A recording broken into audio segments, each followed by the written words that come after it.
Hi, my name is Bruno. I'm the program facilitator for Volens in Zimbabwe, a network of community support to orphans and vulnerable children. My name is Rahim Solomon, and I'm a performing artist of many years, a teacher of speech and drama and dancing, and a facilitator of many workshops. My name is Beverly Matheson. I am the director of KIFOC, which began in 2001 and has now joined with ZIFT as part of their Outreach to Educate program. Very creative workshop where the children learn to sing and dance and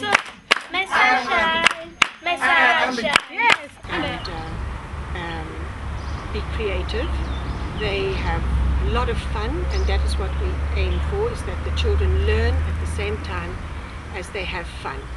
You can see it from the dressing up and the way they love the costumes, they love the makeup, and at the same time it helps them to free themselves and to be creative and to free their imagination. So Volens teamed up together with KIFOC, Kids in Front of Cameras, in order to elaborate on a tool that would help children with constructive criticism. This was done at the request of Chiedza Child Care Center, which is an organization that is working in the south of Harare with children from high-density areas. My name is Deborah Tadwana. I work as a psychosocial support officer here at Chiedza. Chiedza is located at number 37 Strachan Street in Abeni, and our catchment areas are Mbare, Abeni, Sunningdale and Waterfalls. We work with orphans and vulnerable children, and we don't really keep them at the center, but we work with their caregivers. So children come from the community to Chiedza Child Care Center. How it came about, how we started using video as a tool for constructive criticism and counseling, is that we realized that criticism is an element that is in the lives of children on a day-to-day basis, and that we had some children who were struggling to give criticism and they really needed help in that area. So that's how we started using that tool. Now what we were trying to do is help some of the children that had difficulties with either giving criticism because they would do it in a hurtful manner, or with receiving criticism because they would get upset or angry when somebody would give them a comment. Usually when they would give criticism, it would result in violence, or it would result in bad language coming from the other children towards the other children. So those were kind of like, the problems that they had. The problems would result in a lot of conflict. Yeah. So we started off with using video so that those children would go through certain activities and experience techniques, discover techniques that would help them express their opinions and criticism in a more constructive manner. So each session was structured in such a way that it composed 3 elements that each time would allow them to talk about these issues. The first element being games and icebreakers. This is a very essential part of the session because it requires the kids to feel free enough to open up, and so therefore one would have to get to know them on a personal level before we could make any progress. And it also helps during the process or during of each session to also lighten up the atmosphere so that everybody has fun, and especially during those moments where we've been sitting for a long time and the kids start getting fidgety.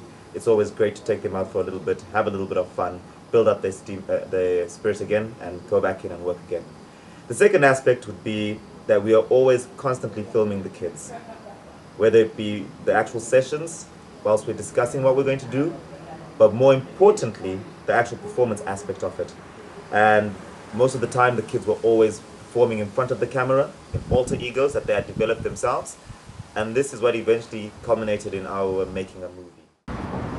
One of the primary elements and structures for the sessions was performing behind the camera, and we gave the children a chance to be filmed constantly. This is during the sessions whilst they were waiting and discussing their ideas, but also more importantly when they were actually to themselves and to present themselves in front of the cameras, but also to create alter egos and to act in surreal worlds.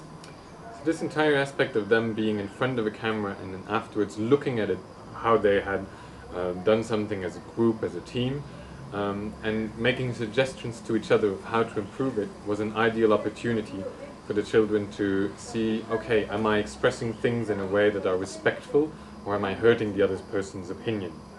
So that entire element of performing in front of the camera and then looking back at it is what I think made this entire process very interesting and very learnful for the children.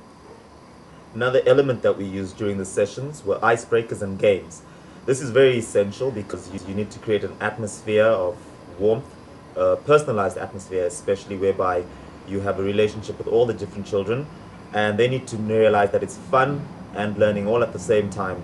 And also sometimes children are susceptible to boredom, and so every now and then it's okay to break your sessions, to begin your sessions, or to end your sessions with games, just to rejuvenate the children and get them re-energized. The first session started off by concentrating on the fact that not all criticism is bad. So we started off with 15 kids at Chieta Childcare Center, and we asked them a questionnaire that was supposed to serve as a baseline survey. Now, in that we looked at what perception did the participants have in general of criticism. Was it something not positive or negative? And how did they have problems with either receiving or dealing it? So we gave them a questionnaire with 6 questions, 2 on giving criticism, did people react in a negative way, 2 on receiving it, and 2 on their general perception. Now we found that most of the participants had difficulties with receiving criticism, though they recognized that it can be a positive thing. From there we went into an exercise where we showed them a little video. In the video were 3 mistakes, one on actor, the performance, one on editing, and one on the technique. Now these were also the 3 aspects that we would be working on during the movie making. Now every time the children spotted one of the mistakes, we showed them a second version of the same video, but in which this mistake had been corrected. Now all this served as something to show that if you point out mistakes, you can actually improve a product or improve a performance. Next, we asked them to depict 3 scenes of criticism. Now this served as well as a baseline survey because we could see that most of the situations were conflictual with anger, frustration, but also to see how their performances were and what their video skills were at the beginning of the sessions. To round off the first class, we had a counselling session in which the children were asked, first of all, what kind of reactions they had to criticism, and secondly, why they thought people would be giving criticism. Now from this we could tell that the children usually had negative reactions to criticism, such as crying, getting upset, feeling bad, committing suicide. And also that the reasons why they thought people would give criticism were more to discourage, to put people down, belittle them, hurt them, and things like that. We then rounded off the first class with the definition of constructive criticism, the process of offering valid and well-reasoned opinions about the work of others, with both positive and negative comments, but in a friendly manner rather than an oppositional one. Now they all agreed that this was something that was interesting for them, and they agreed to spend the next sessions working on this.